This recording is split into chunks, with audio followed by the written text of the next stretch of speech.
Today we're going to look at the major events of the American Revolution. The American Revolution began April 19, 1775 at Lexington, Massachusetts. And here you see a picture of the Battle of Lexington starting the American Revolution. This was known as the shot heard around the world. The reason for this is because of the impact the American Revolution had on the history of the world with the formation of the United States. And if you look at this picture, you see England saying, "Was that a shot we heard?" And the colonists are saying, "It will be heard all around the world." Later that same day, the second battle took place at nearby Concord.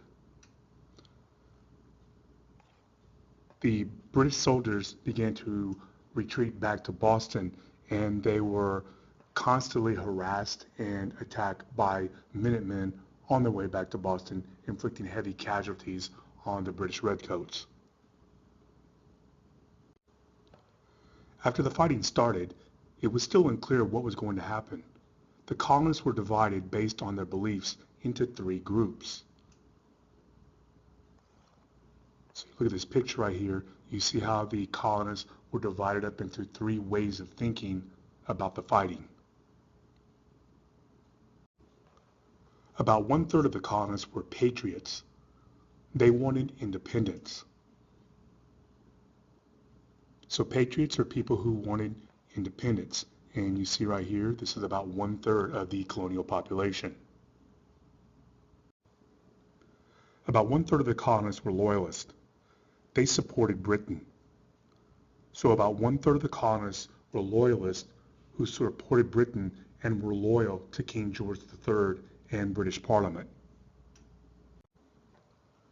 About 1/3 of the colonists were neutral.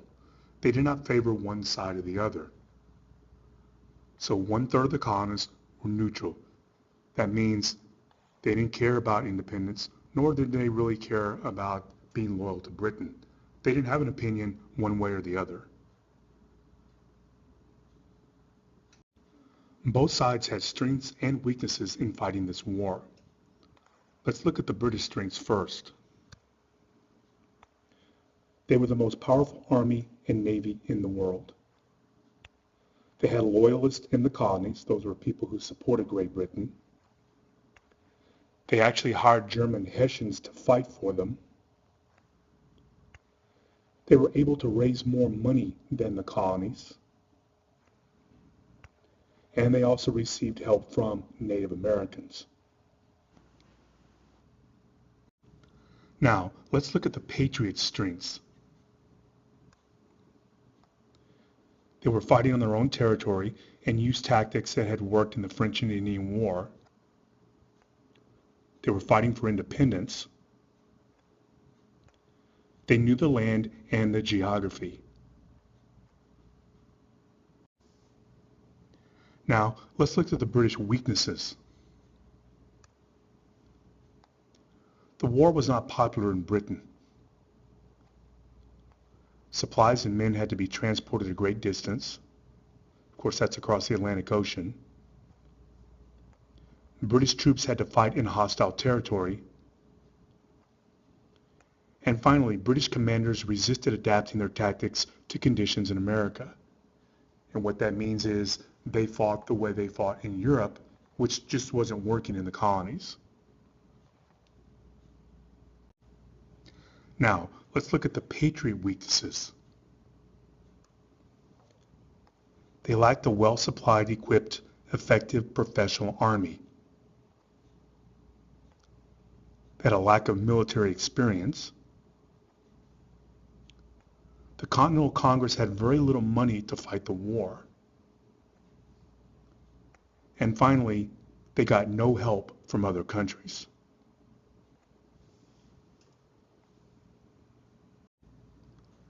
As the war went on, the colonies continued to struggle. But in October of 1777, the American victory at Saratoga became the turning point in the conflict. After this battle, and with Benjamin Franklin's help as ambassador, France began to help the Americans. This forced Britain to now have to fight another enemy. So the American victory at Saratoga got the French to work with the Americans, and of course that led to victory. In the winter of 1777, George Washington took his troops to Valley Forge, Pennsylvania, to rest and recuperate. His army was tired and worn down from all the fighting, but his army suffered through hunger, disease, cold weather, and a lack of clothing and supplies. And when you look at this picture here, you see the conditions that Washington and his men faced at Valley Forge. The men suffered from the difficult conditions. Many of them deserted or died. Washington was having a very difficult time keeping his army together. Washington worked to inspire his men to stay.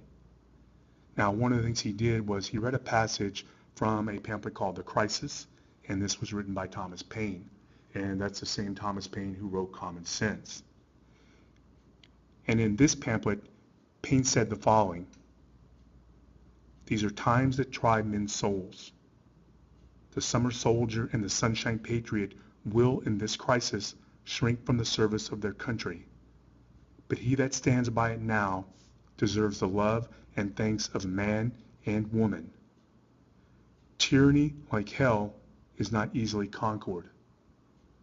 So what Washington's telling his men is, you're going to go through some tough times in order to achieve victory.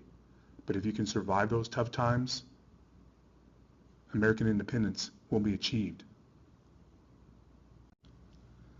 But to turn his army around, Washington would need help. Food and supplies finally began to arrive in February of 1778.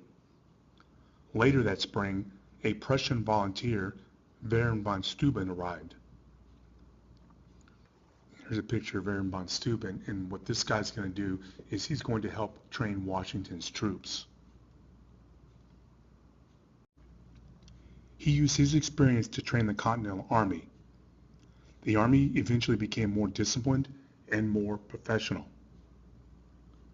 So, what von Steuben did was he took the ragtag militiamen and turned them into a very well-trained professional army.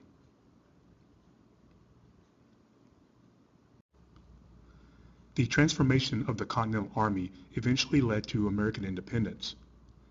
In October of 1781, George Washington, with help from French military officer Marquis de Lafayette, defeated British forces at Yorktown, Virginia.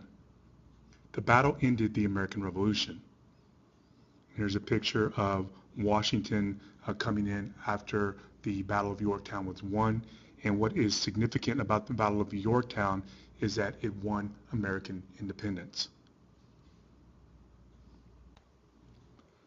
After fighting the British from 1775 to 1781, the colonies finally won their independence, and the United States of America was born.